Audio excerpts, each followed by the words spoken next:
Peace be with you. Welcome to the Dean Show. I'm Eddie, your host. Subscribe if you haven't already. A lot to talk about. Again, Donald Trump. The only two nations that have ever been in a relationship with God are Israel and the United States of America. We're going to learn more about these two nations, the only two that are actually blessed by God. And again, we got Ben Carson with the Bible, and our next guest is going to comment on this video clip. Simple question. Does the Bible have authority over the Constitution? All this and more on this exciting episode of The Dean Show. Don't go anywhere. We'll be right back. This is the Dean Show.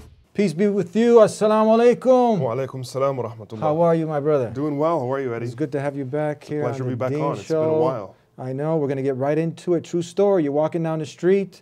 Man approaches you, says, hey, I saw you on the Dean Show. Maybe not quite like that, but he said, I saw you on TV. You had a really nice conversation. Tell us about this true story.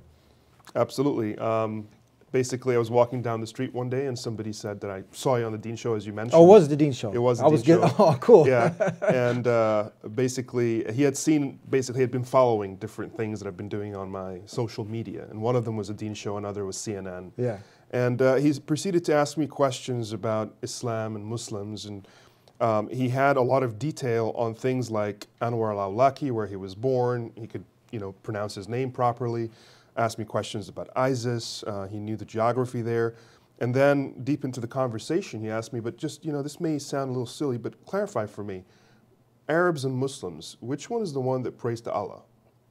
And I was a little stunned that somebody who had this kind of detail about terrorism, about Anwar al-Awlaki and ISIS, knew very little about the very basics of this part of the world and the community that he was purporting to talk about. And he proceeded to ask questions that were of a biased nature, given the fact that he knew a lot about the aberrational, but very little about the normative.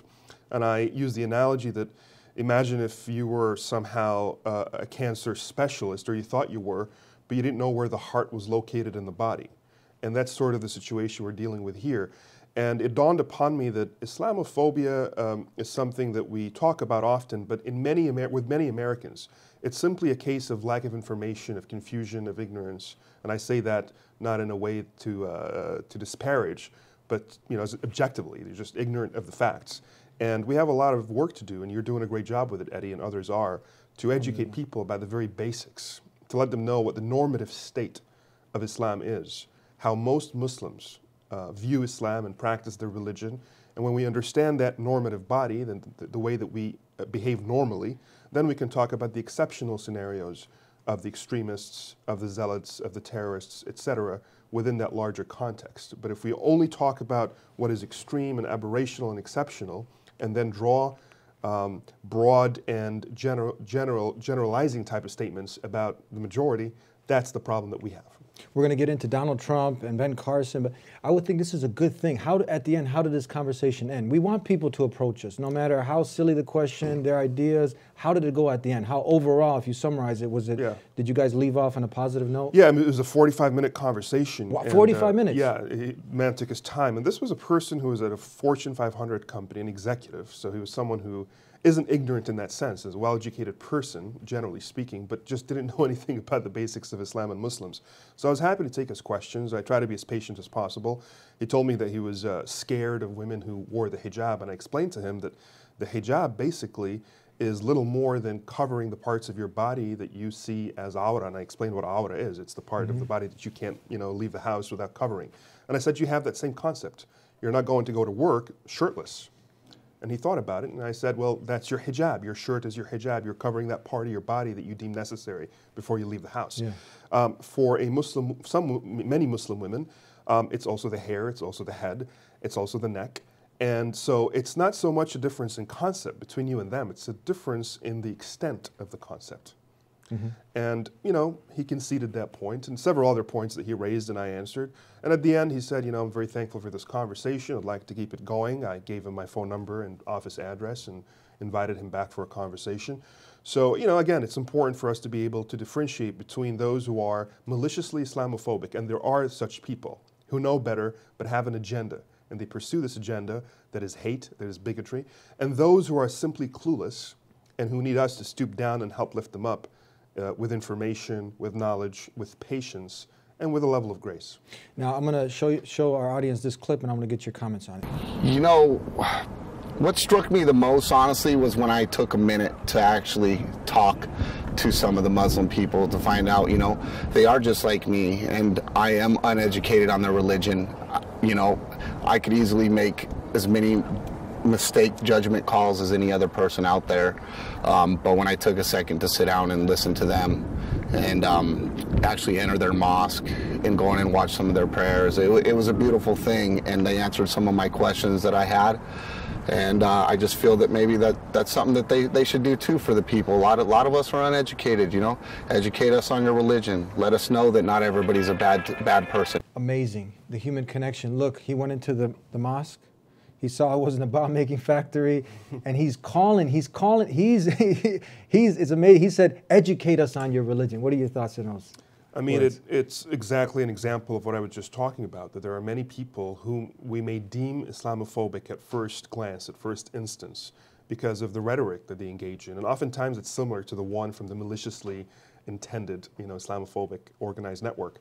But we need to go back and analyze the difference between the majority of Americans who may exhibit Islamophobic rhetoric, but just don't know any better and are fair game for engagement and can potentially change a man like this, and those who are agenda-driven and sort of rooted in hate and bigotry. And we need to have different strategies. We can't have a one-size-fit-all. For the you know, sort of dyed-in-the-wool Islamophobes, we expose, we deconstruct, and we engage in refutations of their lies. With individuals like this, and many Americans who are like him, we engage in education, in awareness building, in shedding light on the reality of Islam and Muslims.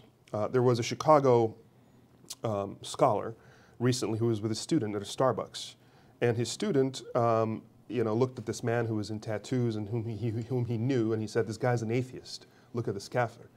And the scholar told him, you can't call him a kafir. And he said, but he doesn't believe in God. And he said, but a kafir is someone who covers the truth. Have you presented him with the truth? Have you ever attempted to present him with the truth and then give him an opportunity to cover it or not? But simply, given the fact that he was never approached or given any information, you cannot call this person a kafir. And so we have an obligation as Muslims to share the truth of what we know and to do it in a way that is easy for others to understand. We need to understand our audience and speak in a language, a culturally sensitive language that people can understand these concepts. And it's not about proving our innocence from terrorism. This isn't about apologizing for anything. I don't expect Muslims to walk around and have to prove that they are not bad people. I don't want in any way for Muslims to take on that kind of responsibility. But as people who love their faith and who are more than happy to share with others who are thirsty for knowledge and for information what this faith is about, by all means do so in the prophetic way. The Quran describes it as patience, with grace, with beautiful advice, with the good word. It isn't with anger. It isn't with a sense of revenge. It isn't with a sense of bitterness or hopelessness or despair. It is the prophetic way. We're going to take a break. We got a lot more. We're going to talk about the Donald Trump prayer. He's praying. That's a good thing. We'll see what he's praying about. Ben Carson with the Bible. A lot more to talk about with our special guest here on The Dean Show. Don't go anywhere. Islam says love all mankind. That's why we're sharing this message, because we want the best for you and we want the best for all mankind. Please subscribe to The Dean Show. Follow us on our official Facebook and Twitter pages in the links below. Please also help support The Dean Show by making a donation in the link below. Back here on The Dean Show, Ahmed Mohamed, Director of CARE Chicago. Tell us, before we get into the Donald Trump prayer, talk to us about the Islamophobia conundrum, the Catch-22. Well, the Catch-22 is basically the notion that Islamophobes will sort of claim that Islam as a religion is problematic, that there are verses in the Quran that are violent or problematic in other ways. And then when you refute that by saying, first of all, here's why you're misunderstanding the verses, and we're happy to engage in apologetics and to explain and clarify what these verses mean. It's not that we can't do that. But more importantly, when we come back and say, wait a second, let's look at the Bible. Let's look at the Tanakh or the Torah. Let's look at other religious texts And you begin to list verses that, if given equal scrutiny to the verses in the Quran that these individuals are giving scrutiny to, you will find that there's a lot more violence, a lot more intensity, a lot more of these verses in these holy books. And then you say anybody can play this game, right? The only difference between why Islam gets this bad rep and other religions don't is because Islam gets more scrutiny by people who are not scholars, by people who don't know how to read the text, than other religions get. And then they turn around and say, well, it's not, you know, it's only Muslims who are bombing people. Well, first of all, that's not true. You see, it's only Muslims who are violent. First of all, that's not true. But then when you say, great, let's talk about people and the reason why people are violent. Now we're talking about people-y things. We're not talking about the religious text anymore. That's a great place to be. This is where we need to be. We talk about economic factors. We talk about political ideologies. We talk about geopolitical factors. We talk all about these human factors. And then they say, well, that's a cop-out. We need to go to Islam itself. We need to go to the holy book itself. Then you're back to square one again. And so that's the catch-22 that I'm talking about. Tell us, what did you think about the whole situation and how it was handled with the Muslim who made the clock? And then he actually ended up Ahmed Mohamed. Yeah. What's your take on this and how everything was handled? Yeah, I mean, Kikir has been very vociferous on this issue, and we handled it in the media, and we helped out the family. But basically, it's a case of a young boy who, and there's been a lot of debate recently, especially after the incident subsided, about whether he's a good inventor or a bad inventor. That's not the point. He may have made a great clock or a crappy clock. That's not the point. Yeah. The point is a kid aspiring to do something great with his life. Absolutely, yeah. He wants to be an engineer. He wants to be a person involved in technology, and that's great. And so he volunteered this project and brought it to his school to impress his teacher, and as a result was arrested on suspicion of either having a bomb or playing a hoax, which you obviously shouldn't do either. He was doing neither of these two things, and he maintained that all along. And we believe, and many believe, it's only because his name is Ahmed and he's, you know, a dark-skinned young boy who's a Muslim, that he was viewed with such suspicion. And rather than, you know, applaud the young man and give him credit for his efforts, he was cast as yet another potential terrorist. And that's a very, very telling statement on how many in this country still view Islam and Muslims. And so we wanted to put light on this issue. President Obama commented on it, you know, positively. Other people in technology did as well. The Mark Zuckerberg from Facebook, Google, Yahoo, other types of organizations. And, you know, MIT offered him, I believe, a program in the summer. So good things came out of it, and a good national public conversation came out of it. But we really need to get to a point where we begin to look at people based on their merit, based on what they can offer, and have no glass ceilings on anybody, have nobody feel that because they're of a certain color or religion that they have to watch out, that they have to be careful, that they can't really engage in their dreams because others may misunderstand what they're out to do. That's exactly what we don't want. This is a free, entrepreneurial nation. That's what made this nation great to begin with. And hate and bigotry is the single most greatest threat to the progress of this nation moving forward, more so than ISIS, more so than Iran, more so than Russia, more so than China. It's all internal, it's all domestic. That's the greatest challenge for our future. Before we get into the Donald Trump prayer, let's go to Benny Carson, Dr. Ben Carson, and get your comments on this. Simple question. Does the Bible have authority over the Constitution? He said that's a simple question. That is not a simple question by any stretch of the imagination. A simply worded question. How's that? I think probably what you have to do is ask a very specific question about a specific passage of the Bible and a specific portion of the Constitution. I don't think you can answer that question other than out of very specific context. Carson clarified his comments yesterday, saying in an interview, quote, Muslims feel that their religion is very much a part of your public life and what you do as a public official, and that's inconsistent with our principles. We have to stop listening to these people who tell us that we cannot talk about God, we cannot talk about our faith. Every coin in our pocket, every bill in our wallet says, in God we trust, but we're not supposed to talk about it. What in the world is that? In medicine, we call it schizophrenia, a form of craziness. So do you believe that Islam is consistent with the Constitution? No, I don't. I do not. I would not advocate that we put a Muslim in charge of this nation. I absolutely would not agree with that. He said that's a simple question. He said that's a simple question. You know, recently it's a big controversy. You see Ben Carson, he made the statements about really derogatory towards Islam and Muslims. And we did a show actually, and we asked him to comment about the Christian Sharia, right? And now when he was actually asked... Simple question. Does the Bible have authority over the Constitution? Regarding the Bible and the Constitution, it seemed like a difficult question for him to answer. What would you say on this? Bigotry is one thing that Ben Carson has been guilty of. Yeah. Another is hypocrisy. In this instance, he was asked a simple question. It was, in fact, a simple question. Very simple, yeah. And he said, this is not such a simple question. That's because he's a hypocrite. That's because he believes his religion can, should, may trump the Constitution when he deems fit. And many who support him believe like him. And then they turn around and accuse Muslims and Islam of being a threat to the Constitution with Sharia. That's in fact not at all true. First of all, Muslims in this country are 2 million people according to some polls, 6 to 7 million according to others. We're talking with his group of people, 50 to 60 million, evangelicals, right-wing Christians, etc., who believe in the Bible trumping the Constitution. Now, when you look at the Muslim community, that's not the direction we're going. We're not interested in Sharia pipping the Constitution. Sharia is something that can be practiced without in any way conflicting with the Constitution in personal affairs. And that's the direction we take, and that's the extent of it.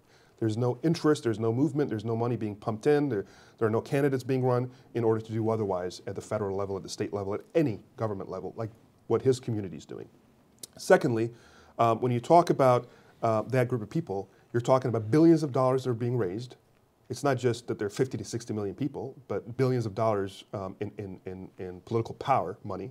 And then they're running candidates. They have Mike Huckabee, they have this guy, they have others, they have the Tea Party. Have you heard of the Hubble Hookah Party?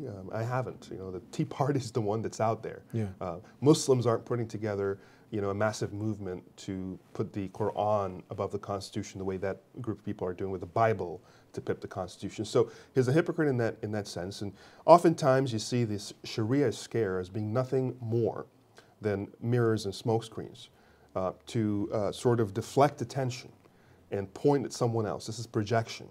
And say their religion is going to threaten our Constitution, whereas that's exactly what the evangelical right-wing Christian movements in this country and their candidates and their super PACs and their websites and their blogs and their TV stations on cable, AM radio, etc., are essentially out to do. And that is the religious threat to this Constitution that many people are not talking about. It's a real big, lot of hypocrisy, double standard. We're going to pick up here with and finish off with the prayer, the Donald Trump prayer that you all been waiting for here on The Dean Show. Don't go anywhere. Islam says love all mankind. That's why we're sharing this message, because we want the best for you and we want the best for all mankind. Please subscribe to The Dean Show. Follow us on our official Facebook and Twitter pages in the links below. Please also help support The Dean Show by making a donation in the link below. Back here on The Dean Show, and what you've been waiting for, prayer is a good thing. And we include everyone. We ask God Almighty that He blesses, this nation, that He guides all humanity to that which will give us purpose, that will help us live our purpose, to help us, really do what the Creator wants us to do, and to bless all of us, But this is an interesting prayer I wanted to get your comments on. We're going to go to this clip. The only two nations that have ever been in a relationship with God are Israel and the United States of America. Father God, in Yeshua's name, if you bring this man into the Oval Office, I speak your blessing over him for the sake of your people. Yavarechecha Yahweh v'shmerecha. In Jesus' name, amen. Okay, so I want to share a true story with you. A sheikh's driving in a car with some of his students, and some of the traffic goers are letting him go in. He's saying Jazakallah khairan, Jazakallah khairan, and the students are saying, what are you doing, Sheikh? You're saying these are non-Muslims. You're saying may God reward him. He said, of course, we want the best for everybody, and what greater reward than guidance for all of mankind. So we don't exclude anybody. So my concern here was the statement where the gentleman who was kind of had his palm in Donald Trump's face, messing up his hairdo. The Python maneuver there. Yeah. Is that a jiu-jitsu move? Or, no, I think this is more kung fu or something. So he included two nations, but he excluded the rest of mankind. What are your comments on this? Well, first of all, again, going back to hypocrisy, It's great that there's prayer, like you said, for the reasons that you mentioned, but something tells me that Donald Trump has never had a prayer session in his boardroom before. And this doesn't look very genuine to me. And the people that he brought on are very shady characters, for those who know a little about some of these people that are there.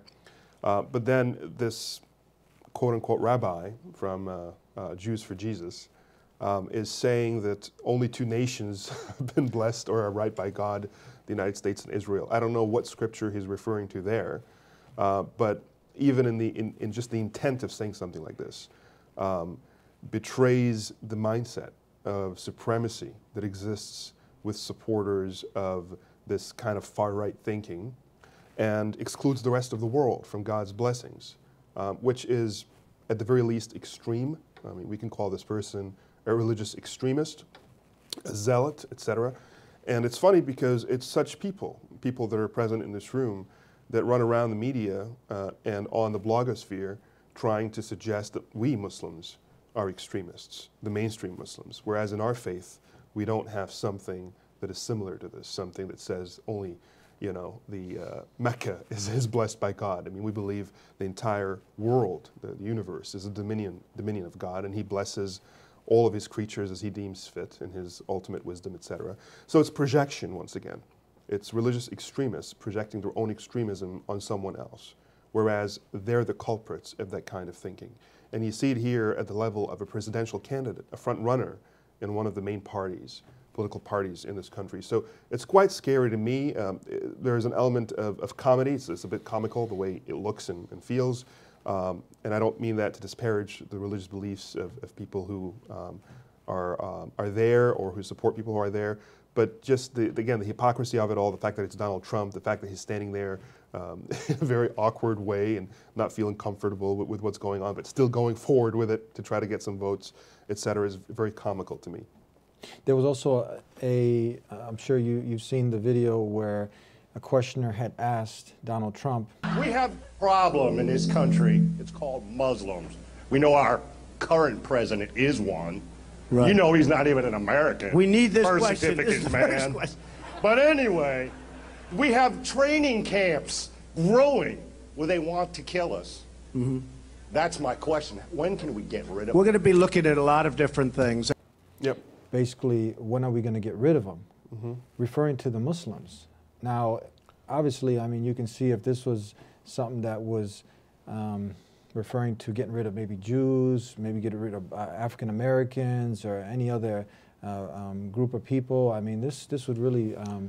Unfortunately, particularly with the GOP, but every time there is a presidential campaign or a political campaign of high exposure, we see an uptick in Islamophobic rhetoric.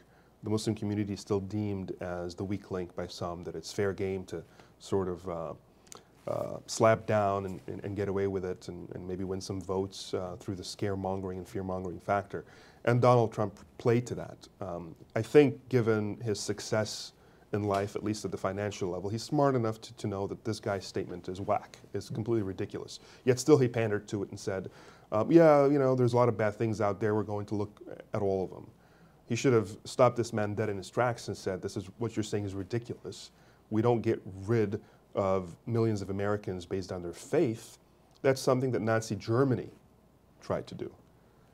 This man was asking for Donald Trump to support a sort of Nazi Germany version of the United States, and he ran away with it. He took the pill and didn't really, you know, shoot it down. So it's very problematic for me that he played along with that. I think Jason Ledger should be a great example for anybody who is planning on protesting. We're probably almost wrapping up. Let's go to this final clip here. And the way they welcomed me with open arms, they invited me and my Uncle Paul back to join in their prayer and ask any questions that we may have. They would gladly answer for us. I mean, that's what struck me amazing about the people, is once I came inside, there was no hostility. There was no anger like what was going on outside. We're being painted as the hostile ones.